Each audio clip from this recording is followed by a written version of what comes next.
नमस्कार, मी Niranjan easy news मध्ये आपल्या सर्वांचं मनपूर्वक स्वागत. यूपीमध्ये भाजपच्याच एका आमदारांनी असा आरोप केला की यूपीमध्ये रोज 50,000 गायी कापल्या जातात. की हिम्मत नहीं होती थी. आज हम दुखी हैं. हमारी सरकार में प्रतिदिन 50,000 गाय कट रही है. सारी गाय साफ कर दी गई. ये अधिकारी गाय का पैसा खा रहे हैं. इसका मतलब ये है सब लूट मची है. चारों तरफ लूट मची है. मुख्यमंत्री जी तक बात पहुंचे और इस सबके मुखिया चीफ सेक्रेटरी हैं. जो कमिश्नर बार बार आपसे नहीं कहते चिल्ला के चीफ सेक्रेटरी साहब बैठे हैं, ऐसे 300 विधायक घूमते हैं, वो हमारी हत्या करा दें. इतनी ताकत है उनपे. उत्तर प्रदेश हा भारतातला सर्वात मोठा बीफ एक्सपोर्टर राज्य बनलेले आहे. उत्तर प्रदेशमध्ये सर्वात जास्त कत्तलखाने यासाठीचे आहेत, या बीफ एक्सपोर्ट करणारे. उत्तर प्रदेशमधले भारतीय जनता पक्षाचे एक सबरवाल म्हणून आहेत आणि एक संगीत सोम, जे मुझफ्फरनगरच्या दंगलींचे आरोपी होते, खासदारही झाले. त्यांची अल दुआ नावाची कंपनी आहे जी बीफ एक्सपोर्ट करते. या सबरवालांची अल कबीर नावाची कंपनी आहे जी बीफ एक्सपोर्ट करते. उत्तर प्रदेशमध्ये ज्याला रामराज्य म्हटलं जातं, 2 दिवसापूर्वी अयोध्येमध्ये त्या प्राणप्रतिष्ठा सोहळ्याचं वर्ष साजरं केलं गेलं आणि त्या रामराज्यामध्ये योगी आदित्यनाथ भगवे कपडे घालून शासन चालवतात आणि तिथं बलात्कारांचे व्हिडिओ हे 50 ते 150 रुपयामध्ये विकले जात आहेत. चीननी लद्दाखमध्ये 2 गावं वसवली आणि नुसती 2 गावं नाही वसवली, तो सगळा परिसर चीनच्या नकाशात सुद्धा चीनने दाखवलेला आहे. अमेरिकेमध्ये भारताचे नरेंद्र मोदींचे सुरक्षा सल्लागार, राष्ट्रीय सुरक्षा सल्लागार आणि गावठी जेम्स बॉन्ड अजित डोवल यांच्या विरोधामध्ये अरेस्ट वॉरंट निघालं. अमेरिकेमध्ये अदानींच्या विरोधामध्ये अरेस्ट वॉरंट निघालं. अदानींच्या विरोधामध्ये केस त्या ठिकाणी खटला दाखल झाला. कॅनडामध्ये निज्जरच्या खुनाच्या संदर्भामध्ये थेट अमित शहा यांचं नाव घेतलं गेलं. ऑस्ट्रेलियानी अदानींच्या तिथल्या ज्या काही कोळशाच्या खाणी आहेत त्याच्याबद्दल तिथं प्रोटेस्ट, निदर्शनं आणि दावे चालू आहेत. बांगलादेशमध्ये सत्ता बदल झाल्यापासून बांगलादेश भारताला आणि नरेंद्र मोदींना भाव पण देत नाही. बांगलादेशाने स्पष्ट सांगून टाकलं की आमच्या देशात काय घडतंय हा आमचा अंतर्गत प्रश्न आहे, लुडबुड करू नका, इथपर्यंत तो प्रकरण गेला. केनियाच्या पंतप्रधानांनी केनियाच्या संसदेमध्ये अदानींबरोबर केलेले करार रद्द केल्याची घोषणा त्या ठिकाणी केली. स्वित्झर्लंडनी अदानींचे $350 मिलियन गोठवून ठेवलेत, फ्रीज करून ठेवलेली आहेत. त्याच्यानंतर IMFचे डायरेक्टर त्यांनी असं म्हटलंय की भारताला एका अतिशय दुर्बल अर्थव्यवस्थेला येणाऱ्या काळात सामोरं जावं लागणार आहे. वर्ल्ड बँकेच्या इकॉनॉमिक ॲडवायझरनी असं म्हटलंय की अमेरिकेच्या सध्याच्या दरडोई उत्पन्नाच्या 20% उत्पन्न गाठण्यासाठी, सध्याच्या दरडोई उत्पन्नाच्या 20% दरडोई उत्पन्न गाठण्यासाठी भारताला अजून 75 वर्ष लागतील, हे त्यांनी सांगितलंय. त्याच्यानंतर टाइम मॅगझिननी एक रिपोर्ट केलाय आणि त्यात टाइम मॅगझिन हेही आंतरराष्ट्रीय आहे. टाइम मॅगझिनने रिपोर्ट केलाय आणि त्याच्यामध्ये टाइम मॅगझिनने असं म्हटलंय की भारतामधली इनइक्वॅलिटी, असमानता, विषमता आर्थिकदृष्ट्या असलेली ही इंग्रजांच्या काळामध्ये नव्हती, त्यापेक्षा जास्त भयंकर आत्ताच्या काळामध्ये आहे. नंतर अमेरिकेने, आता अमेरिकेत नवीन राष्ट्रपती निवडून आलेले आहेत, त्यांचा शपथविधी होणार आहे, पण अमेरिकेने भारताला इल्लीगल इमिग्रंट्स परत घेण्याच्या बाबतीमध्ये नॉन कोऑपरेटिव्ह नेशन म्हणून घोषित केलंय. अमेरिकेला सहकार्य न करणारा देश म्हणून भारताला अमेरिकेने घोषित केलेलं आहे. आत्ता काही तासांपूर्वी अमेरिकेने 183 अशा व्हेसल्सवरती सँक्शन्स आणलेले आहेत, जे व्हेसल्स म्हणजे ऑइल टँकर्स जे रशियामधून भारताला आणि चीनला ऑइल सप्लाय करत होते. आता ही गोष्ट खूप महत्वाची आहे, कारण खूप त्याच्यावरून ढोल वाजवले होते त्या मोदींनी सुद्धा आणि त्या नॉन बायोलॉजिकल प्राण्याच्या सगळ्या भक्त संप्रदायांनी सुद्धा, की रशियाकडून भारताला 30% स्वस्त दरामध्ये डिझेल मिळणार, पेट्रोल मिळणार आणि क्रूड ऑइल मिळतंय आता वगैरे वगैरे. तर भारत जेवढा ऑइल इम्पोर्ट करतो त्याच्या 42% ऑइल रशियामधून इम्पोर्ट झालं. ते रिलायन्सने इम्पोर्ट केलं. भारतामध्ये स्वस्तामध्ये इम्पोर्ट करून सुद्धा भारतामध्ये छदाम कमी नाही केला पेट्रोल आणि डिझेलचा, छदाम किंमत त्याची कमी नाही केली. आणि आता अमेरिकेने भारताला सप्लाय करणाऱ्या या सगळ्या शिप्सवरती बंदी आणली, 183 व्हेसल्सवरती. त्याचा परिणाम म्हणून आता या शिप्सला समुद्रामध्ये ज्या ज्या बंदरांवरती ते साठी किंवा इतर त्यांच्या गरजांसाठी थांबतील, कोणीही त्यांना, कुठलाही देश त्यांना त्यांच्या बंदरांमध्ये थांबू देणार नाही. हे अमेरिकेच्या सँक्शन्सचा अर्थ असतो याच्यातला. त्याच्यामुळे आता भारताला ही जी काही 40% गरज असणार आहे ही इतरत्र कुठून तरी भागवायला लागेल. आतापर्यंत रशिया पहिल्यांदा भारताकडून रुपयामध्ये पेमेंट घ्यायचा, त्यानंतर त्यांनी रियाल आणि दिरहम या 2 करन्सीजमध्ये भारताकडून पेमेंट घ्यायला सुरुवात केली. त्यामुळे भारताचे डॉलर वाचत होते. आता 40% देशाच्या गरजेच्या 40% ऑइल भारताला डॉलर देऊन विकत घ्यावं लागेल. त्याच्यामुळे डॉलरची किंमत आणखीन वाढेल, रुपया आणखीन घसरेल. तो आत्ताच ऑलरेडी 86 रुपये क्रॉस करून गेलेला आहे.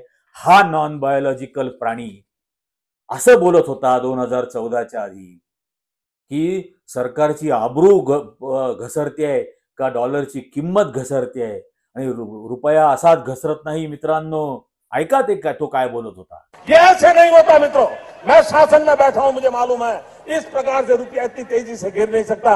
अरे ये नेपाल का रुपया नहीं गिरता है, बांग्लादेश की करेंसी नहीं गिरती है, पाकिस्तान की करेंसी नहीं गिरती, श्रीलंका की करेंसी नहीं गिरती.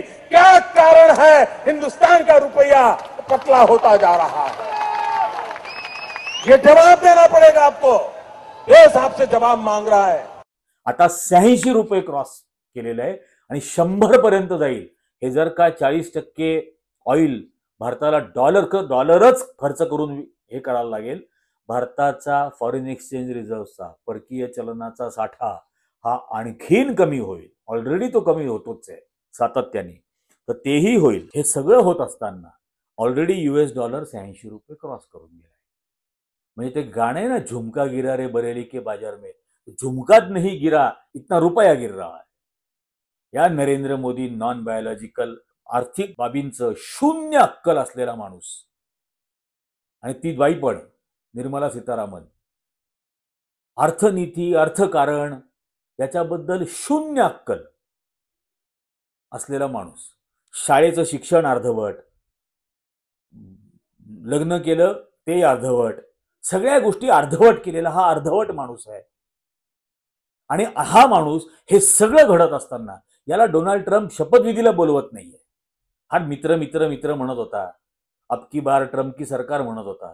तो ट्रम्प निवडून आलेला आहे, अजूनपर्यंत नरेंद्र मोदीला तो निमंत्रण पण देत नाहीये शपथविधीला येण्याचं, इनॉग्रेशन सेरेमनीला. आणि हा काय करतोय? हे सगळं घडत असताना, हे सगळं घडलंय, हे सगळं देशाच्या बाहेरच्या गोष्टी सांगितल्या, अजून देशातल्या तर खूप गोष्टी आहेत. देशामध्ये खूप काय काय घडतंय. मणिपूर सारखं राज्य गेली 1.5-2 वर्ष, गेल्या 2023च्या मे महिन्यापासून ते राज्य पेटलेलं आहे.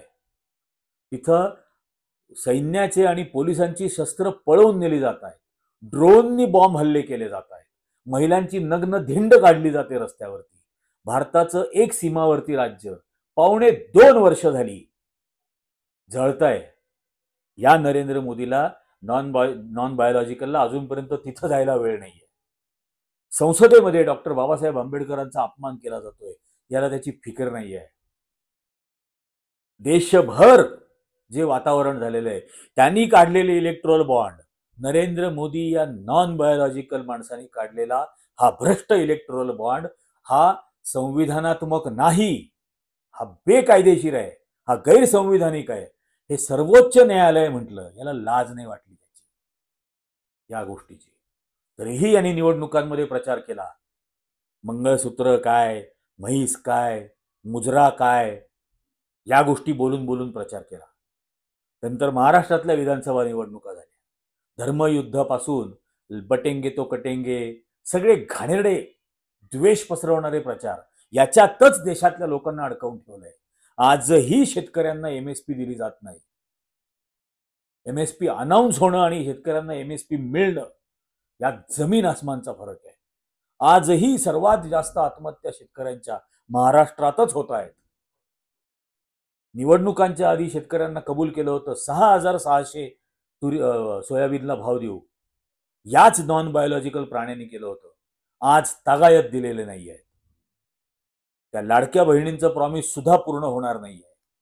मुंबईमधली 5,600-800 एकर जमीन ही 97 रुपये स्क्वेअर फुटनी मुकेश अंबानीला देऊन टाकली. धारावीसाठी 1,500 एकर जमीन मुंबईची ही गौतम अदानीला देण्याचा प्रकार चाललेला आहे. आणि हे सगळं अराजक भारतात आणि भारताच्या बाहेर भारतासाठी हे निर्माण करून हा मनुष्य एखाद्या मनोरुग्ण जोकर सारखा एका टनेलमध्ये बोगद्यामध्ये उघड्या जीपवर काय चालतो, हुडी काय घातलीये, काळा गॉगल काय स्वतःला सुपरमॅन समजतो का? येडाबिडा आहे का? काय चाललंय हे? राहुल गांधींनी भूमिपूजन केलेला तो बोगदा तो यांनी इतक्या वर्ष वाया घालवली. 2012ला भूमिपूजन केलं होतं राहुल गांधींनी. त्याच्यानंतर UPAचं सरकार 2च वर्ष होतं. त्यानंतर 11 वर्ष घेतली. आता तो बोगदा पूर्ण झाला आणि त्या बोगद्यामधून, रिकाम्या बोगद्यामधून, पंतप्रधान असताना संपूर्ण सुरक्षा व्यवस्था असते, दोन्ही बाजूला ट्रॅफिकसाठी रस्ता खुला नसतो, अशा रस्त्यावरती बोगद्यामध्ये हे ते हुडी घालून आणि काळा गॉगल बावळट दिसतोय आणि त्या जीपमध्ये, उघड्या जीपमध्ये फिरतोय त्या बोगद्यामध्ये. आणि त्याच्याबद्दल भाजपची लोक ट्विट करतात की भारताचा पहिला पंतप्रधान काश्मीरमध्ये उघड्या जीपमध्ये. येडेविडे समजतात. देवेगौडा सुद्धा फिरले होते काश्मीरमध्ये ओपन जीपमध्ये आणि खुल्या रस्त्यावर फिरले होते. असे बोगद्यात सुरक्षा व्यवस्थेत नाही. राहुल गांधी खुला गेला होता श्रीनगरला त्या लाल चौकमध्ये आणि हे हुडी गॉगल घालून. त्या गॉगलची किंमत, त्याच्यावरचा GST, त्या गॉगलच्या किमतीवरचा 28% GST हा आपल्या वर्षाच्या उत्पन्नापेक्षा जास्त असेल. ते घालून हा तिथं फिरतोय, हिंडतोय मनोरुग्ण. अख्खा देशाला मी इतक्या वाईट अवस्थेमध्ये आणून ठेवलेल्या आर्थिकदृष्ट्या. येणाऱ्या काळामध्ये अत्यंत अवघड परिस्थिती या देशात निर्माण होणार आहे. कारण रुपया घसरेल. रुपया घसरल्यानंतर इथं पेट्रोल डिझेलच्या किमती वाढलेल्या असतील. पेट्रोल डिझेलच्या किमती वाढल्यानंतर प्रचंड महागाई या देशामध्ये येणार. ऑलरेडी बेरोजगारी सर्वोच्च अंशावर आहे. मॅन्युफॅक्चरिंग पासून प्रत्येक सेक्टरमध्ये अधोगती होत चाललेली आहे आणि सरकारला कळतच नाहीये काय करावं. परवा त्यांनी काहीतरी एक मागणी केली, भारतातल्या लोकांनी सूचना पाठवाव्या अर्थव्यवस्थेला सुधारवण्यासाठीच्या. काय पहिली सूचना राजीनामा दे. पहिली सूचना राजीनामा दे. ते एक कॅरिकेचर आहे की हा नॉन बायोलॉजिकल प्राणी आणि एक बायोलॉजिकल प्राणी असे एका फोटोत आहेत. नॉन बायोलॉजिकल प्राण्याच्या समोर जो बायोलॉजिकल आहे तो माहितीये कोण आहे, गाढव येते. आणि त्याला कॅप्शन आहे की या फोटोतलं कोणतं गाढव काढून दाखवाल, तुम्ही ठरवा. हा देशाला गाढव बनवतोय. बनायचं का हे ज्यांनी ठरवायचं आहे. पण अत्यंत अवघड काळ येणाऱ्या काळामध्ये येणार आहे. प्रचंड महागाई, प्रचंड बेरोजगारी, प्रचंड अराजक आणि प्रचंड धार्मिक विद्वेष त्याच्यावरचा उतारा म्हणून की लोक बेरोजगारी, महागाई या प्रश्नांचा विचारच करू नयेत. अत्यंत द्वेषाचं वातावरण त्यासाठी म्हणून हा नॉन बायोलॉजिकल प्राणी, याचा पक्ष आणि याची मातृ संघटना RSS हे येणाऱ्या काळात पसरवेल. तयार राहा त्यासाठी. EG न्यूजच्या आजच्या भागामध्ये इतकंच. पण EG न्यूजचे व्हिडिओज जास्तीत जास्त जणांनी लाईक करा, जास्तीत जास्त जणांना याची लिंक शेअर करा आणि जेवढ्यांना लिंक शेअर कराल त्यांना चॅनल सबस्क्राईब करायला सांगा. कारण हे लोकांना जागं करण्याचं आपलं जे मिशन आहे ते प्रचंड मोठ्या प्रमाणात वाढणं हे खूप गरज आहे, काळाची गरज आहे. तर आपण हा देश वाचवू शकतो. अगदी कळकळीची विनंती. धन्यवाद.